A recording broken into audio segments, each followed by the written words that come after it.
yo en realidad quería ser o arquitecta o médico. Lo que me atraía era poder aportar algo a las personas, poder ayudar a las personas. Y entonces pensaba que desde la medicina era una forma de ayudar, pero que también los arquitectos tocaban muchas escalas, que yo entonces no sabía que se llamaban escalas, pero me parecía muy importante el cómo vivía la gente, ¿no? Y el poderles aportar esa,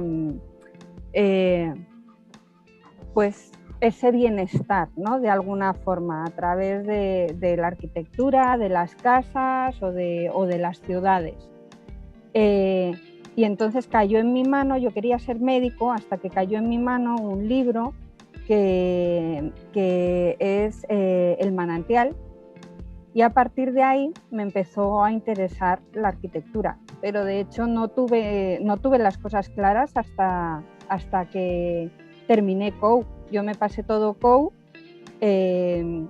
asistiendo a operaciones a corazón abierto para ver si aguantaba la medicina y si lo que quería hacer era arquitectura o medicina, aunque realmente yo estaba por la opción de ciencias puras, que era la de arquitectura, no la biosanitaria. Y finalmente, cuando acabé COU, ya dije, bueno, pues ya vamos a probar arquitectura, y ahí me quedé y me alegro mucho. ¿Qué es lo que más te gusta de la arquitectura? La formación tan transversal que tiene. En realidad me parece que tiene una formación espectacular, que tiene una formación que te permite unir humanidades con ciencia, con tecnología, la parte más árida, por decirlo de alguna manera, y más técnica, con la parte más filosófica y más humanística. Y eso me parece que te da una flexibilidad mental y que te abre una visión de las cosas que es muy enriquecedora y que te permite ser todoterreno, además de que te permite trabajar en muchísimas escalas. O sea, un arquitecto proyecta el territorio, proyecta ciudades enteras desde el urbanismo, pero también proyecta pequeños objetos, ¿no? Dentro de una casa, y pasa por la ciudad, el territorio, los edificios, los interiores, la decoración, hasta diseñar un picaporte, ¿no? Como, bueno, Salvar Alto, por ejemplo, que es tan conocido por sus jarrones como por su arquitectura o por sus planes urbanísticos.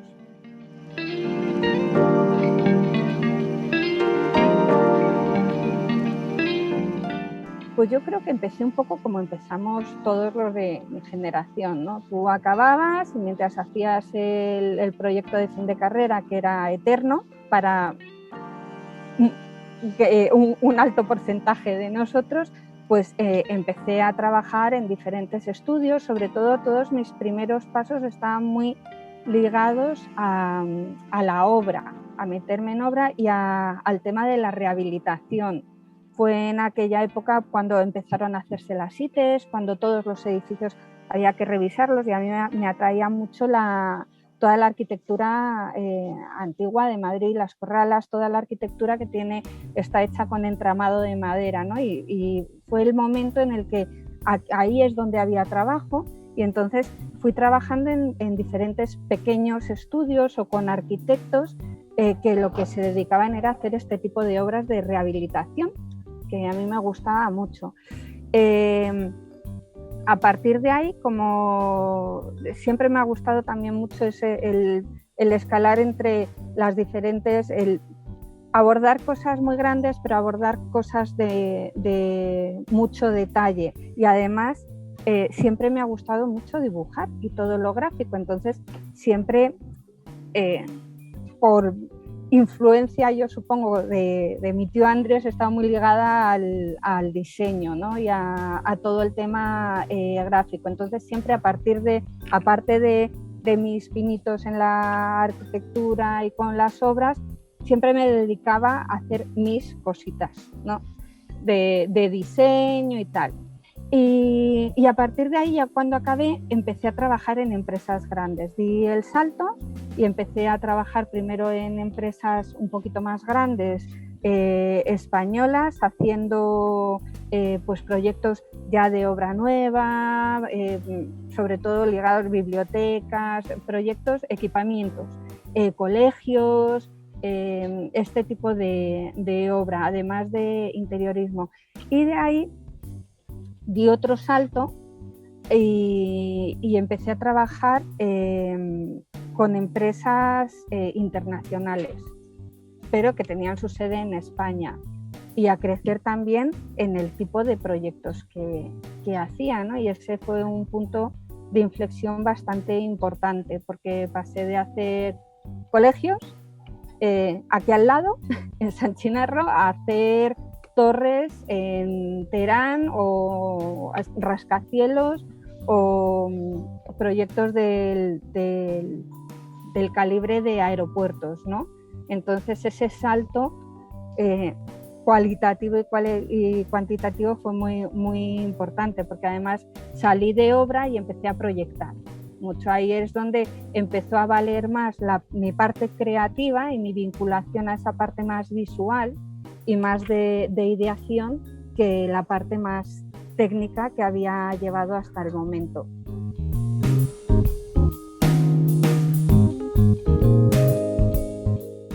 Yo creo que somos muchas, que cada vez somos más. Curiosamente, el porcentaje de chicas es muy alto. Cuando yo empecé no era tan habitual. Éramos, en mi generación ya éramos bastantes arquitectas, pero yo creo que todavía éramos menos chicas que chicos. Pero ahora, curiosamente, sí que hay muchísimas mujeres y muchas estudiantes de arquitectura, o sea, futuras arquitectas. Cada vez más hay más en la profesión.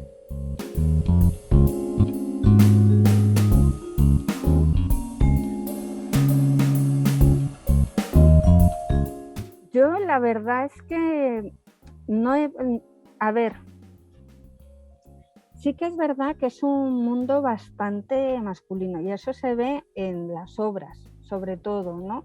En cómo te tratan o cómo te miran.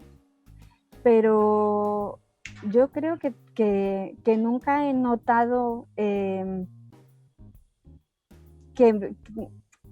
me hiciesen de menos, o siempre me he sabido hacer un hueco. También es verdad que yo toda mi vida he vivido mucho entre chicos, porque de pequeña, cuando esquiaba y nos íbamos a carreras, éramos pues 2 chicas y lo demás eran todos chicos. Entonces sí que estoy muy habituada a trabajar en ese mundo.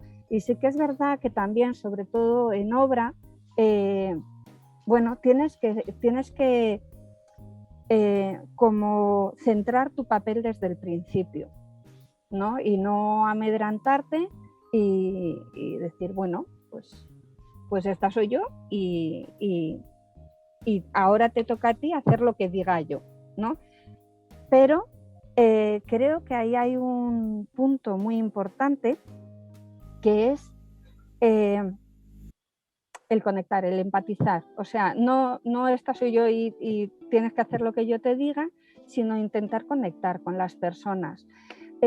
Mientras yo estaba trabajando en todas estas empresas, yo seguía haciendo mis pinitos por mi cuenta, junto con varios colegas, a través de, entre ellos, mi actual marido, varios socios, pero que éramos personas que queríamos trabajar en diseño, que teníamos diferentes habilidades y que nos juntábamos para hacer proyectos bajo una marca que llamamos Cubo 3, ¿no? Que luego se convirtió en empresa.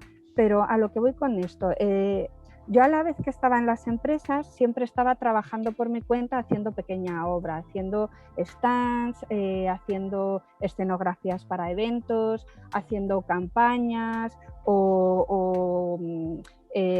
como había muy poca gente que utilizaba tecnología, que utilizaba programas de renderizado, 3D, etcétera, y yo sí los utilizaba, pues nos llamaban grandes empresas para que, del tipo del BBVA, de AENA o empresas muy gordas o Telefónica, para que les hiciésemos visualizaciones de los proyectos, ¿vale? Entonces, a través de todos esos trabajos teníamos que trabajar mucho con constructores.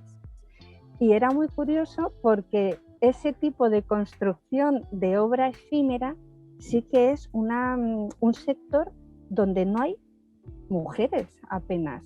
Y entonces el que llegase alguien en un mundo que no está tan normalizado en arquitectura, los detalles constructivos pues son así o son asa o es mucho de oficio. Esto también era mucho de oficio, pero es un sector en el que las soluciones constructivas te las inventas la mayor parte de las veces y tienes que hacerlas valer, ¿no? Y tienes que hacer que eso funcione. Bueno, pues en este sector, claro, cuando llegaba una mujer y decía, mira, quiero que me hagas esto con no sé qué, se te quedaba mirando y diciendo, ¿qué me estás contando, no? Y yo esa etapa la recuerdo como muy bonita porque precisamente el constructor con el que trabajábamos empezó estando de uñas y mirándome mal cada vez que le llevábamos algo, y poco a poco esa relación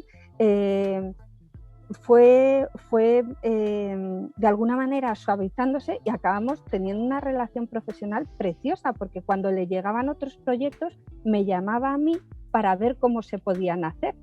O sea, fue un reconocimiento de poco a poco de ser súper reticentes y no querer hacer nada o mirarme raro porque yo les planteaba cosas innovadoras en el taller, a de repente ir cambiando la percepción que tenían de la figura de una mujer proponiendo cosas raras, ¿no? Y al cabo de los años, cuando ya dejamos de trabajar con ellos, seguimos en contacto. O sea que, pues eso, cuando he notado más fuertemente ese choque del mundo, de la figura femenina en un mundo relacionado con la construcción, trabajando en ese sector, y luego cuando pasé a la gran empresa, en otro ámbito, ¿no? Cuando estábamos haciendo las torres para Terán, cuando venía el jeque a ver los proyectos, las mujeres desaparecíamos del estudio, nos escondían, ¿no? A pesar de que fueses tú la jefa de proyecto o no llevabas todo el proyecto, lo llevaba otra persona y tenías que preparar la reunión, contar la reunión y luego, bueno, pues sutilmente ese día desaparecíamos las chicas del estudio, ¿no? O, por ejemplo, más adelante, pues cuando ya decides dedicarte a tu vida personal también y casarte o tener hijos. Ahí sí que se nota muchísimo la diferencia entre ser hombre o ser mujer. En ese punto sí que y en los sueldos o en ese tipo de cosas sí, pero en la construcción yo creo que tiene que ver con el roce.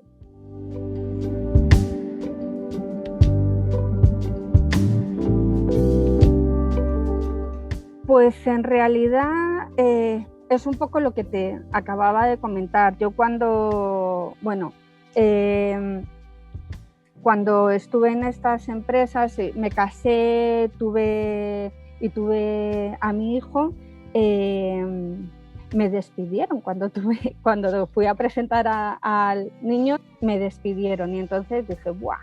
Bueno, pues aquí hay que replantearse las cosas. A mí eso me dejó súper tocada, porque en las dos ocasiones que me ha pasado esto tenía que ver con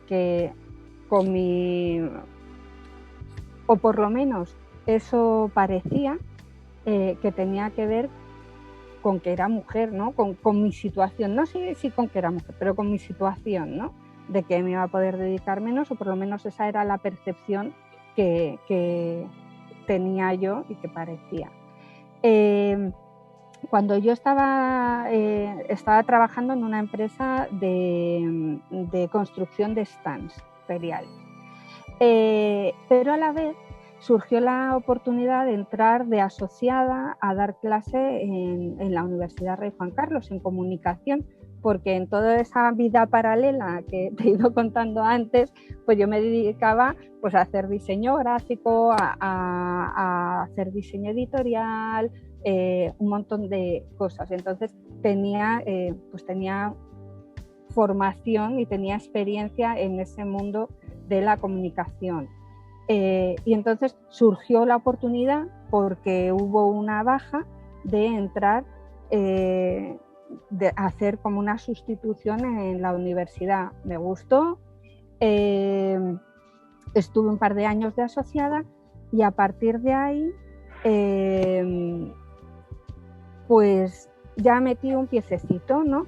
Después de esa empresa, como acabé muy harta de trabajar para otras empresas y de que cuando ya parecía que todo iba bien, de repente pudiese pasar algo y tener que empezar de cero, pues decidí que era un buen momento para empezar de cero algo mío, ¿no? Para emprender yo esas cosas que había estado siempre haciendo aparte. Me uní con Nacho Jaén, un socio mío, con José Quintana y con Pablo Pirri, y montamos, hicimos oficial ese Cubo 3 que habíamos estado arrastrando ya casi durante 10 años de una forma extraoficial. Nos metimos, yo en ese momento además me había metido en un máster de conservación y restauración de patrimonio en la escuela, en la Politécnica, en la ETSAM, en Madrid, porque como tenía que hacer un giro completo y siempre me había atraído mucho ese mundo de la rehabilitación, había unas becas para mujeres desempleadas. Dije, pues esta es la mía, y entonces me dieron la beca y empecé a estudiar ese máster, y mientras, a raíz de ese máster, hubo un programa de emprendimiento, y a través de ese programa de emprendimiento fue a través del que consolidamos e hicimos oficial Cubo 3, porque tenías que hacer un proyecto de empresa y después, bueno, te daban formación, te daban oportunidades y tal. Cuando por fin lo pusimos en marcha, acabé el máster y tal, estábamos trabajando ya, nos surgió, porque una de las cosas que creo que ha caracterizado mi carrera es que siempre trabajo en algo, pero tengo algo en la recámara, ¿no? Siempre estoy trabajando en lo siguiente, porque si no, necesito ese movimiento. Mientras todo esto estaba pasando, nos surgió la oportunidad a través de la universidad de montar el grado en arquitectura, ¿no? En fundamentos de la arquitectura, que también lo monté con otros compañeros. Mientras estábamos montando ese grado, volvió a surgir una oportunidad de poner en marcha un grado en diseño. Y fue como, Dios mío, esto es la carta a los reyes, ¿no? Y entonces empezamos también, junto con mis socios, a trabajar en ese grado en diseño, porque aquí ya Pablo trabajaba en la universidad y es el que nos puso en marcha. ¿Y cómo cambia la universidad? Porque cuando pusimos por fin en marcha el grado en diseño, tuve que decidir si quería coordinarlo. Tenía que estar a tiempo completo en la universidad y tenía que dejar la empresa. No podía estar trabajando en la empresa, no podía ser socia y no podía tener un trabajo aparte. Entonces ahí es cuando tuve que decidir, con gran dolor de mi corazón, si dejar una empresa que acabábamos de poner en marcha o seguir en ella y no poder seguir con el proyecto de la universidad. Quería un poquito más de tranquilidad y me atraía mucho ese nuevo aspecto, porque me encanta aprender y enseñar, y ahí me metí.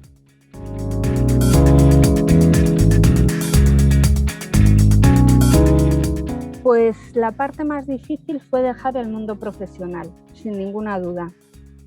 Vamos, de hecho, a día de hoy es lo que sigo teniéndolo en la cabeza, ¿no? O sea, el dejar de estar en el mercado, en el mundo profesional y hacer proyectos reales, tangibles, pues bueno, aquí sigues haciendo proyectos, pero es estar ligada a la arquitectura como estaba antes o al diseño como estaba antes, haciendo cosas y proyectos reales, es lo que más echo de menos. Y lo que me empujó, pues que te abre muchísimas oportunidades, contactos, otro tipo de proyectos, quizá más conceptuales o proyectos de investigación, te permite innovar y te permite hacer muchísimos contactos a nivel internacional y sobre todo yo creo que crecer intelectualmente. A mí me encanta aprender, ¿no? Y entonces el que me paguen por aprender es una pasada, o me encanta enseñar, ¿no? Y entonces eso te permite, o sea, están premiando el que estés en evolución y en movimiento continuo. Y eso es lo que realmente me atrae. Lo que me gustaría es seguir ligada al mundo profesional. No entiendo esa distinción tan grande entre uno y otro, pero es básicamente eso.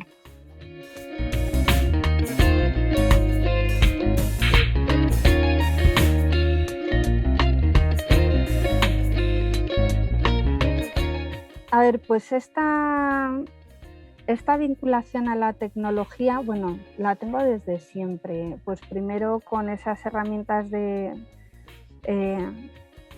gráficas o esos programas para visualizar proyectos y tal, esa siempre me ha atraído y siempre he estado, lo he manejado, ¿no?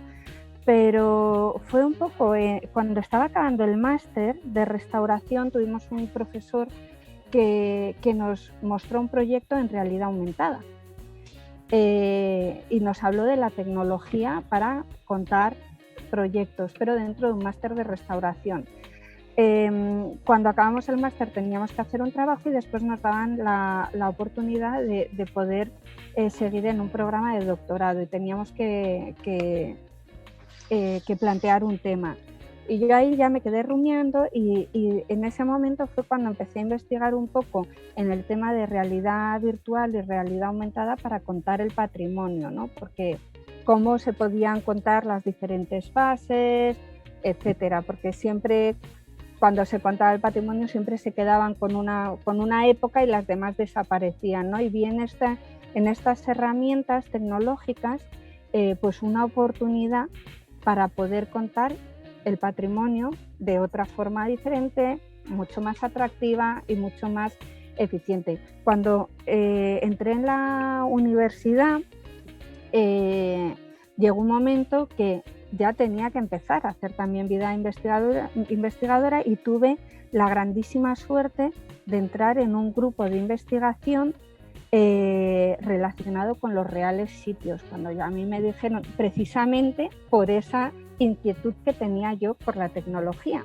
Era un grupo interdisciplinar y necesitaban una arquitecta que le interesase el patrimonio y que además tuviese algo de innovación o que le atrajese la tecnología o algo así. Y entonces por eso tuve la suerte de empezar a trabajar con este grupo de investigación que trabaja sobre los reales sitios. Yo no tenía ni idea de qué eran los reales sitios en ese momento y a partir de ahí empezamos a investigar y dentro de ese grupo pues fui consolidando mi proyecto de tesis y ya fui aumentando esas herramientas con las que había trabajado en un principio, de manera que se utilizaba no solamente la tecnología, sino la narrativa visual, las herramientas de comunicación para transmitir y para contar qué eran los reales sitios, concretamente el Pardo, y empezamos a ponerlo en práctica, a hacer proyectos en los que se hacían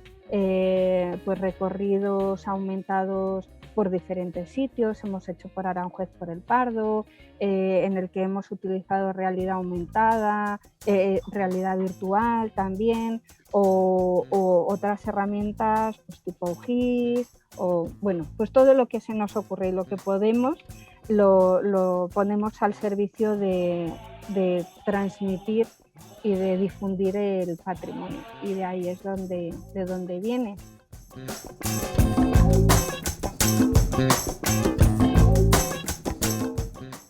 Yo creo que uno de los mayores bloqueos cuando acabas es no saber qué quieres hacer o qué quieres ser. Y yo creo que no hay que preocuparse de eso. O sea, que hay que aprovechar las oportunidades que te surjan y experimentar, que buscar también tus propias y crear tus propias oportunidades, y que el qué quieres hacer o qué vas haciendo o qué vas a hacer ya se irá descubriendo por el camino.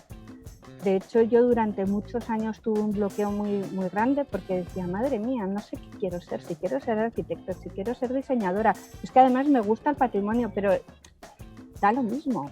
O sea, todo eso es lo que va enriqueciendo a la persona y la que va abriendo esas nuevas puertas y va dirigiéndote hacia donde finalmente quieres llegar, aunque tú no lo sepas, ¿no? Entonces, que no se cierren puertas y que sobre todo tengan los ojos, los oídos muy abiertos y sean muy activas o proactivas.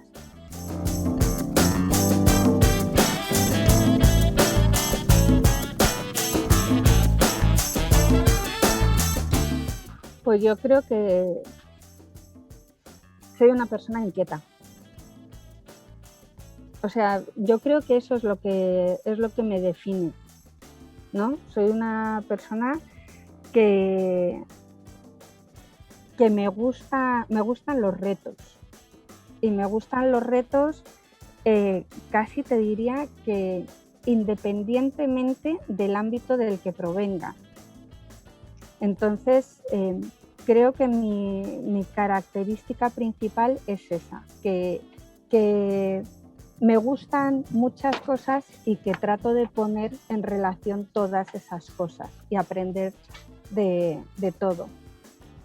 Creo que esa es un poco mi definición, porque todavía no he conseguido saber qué quiero ser, pero sí que me gusta mucho lo que hago.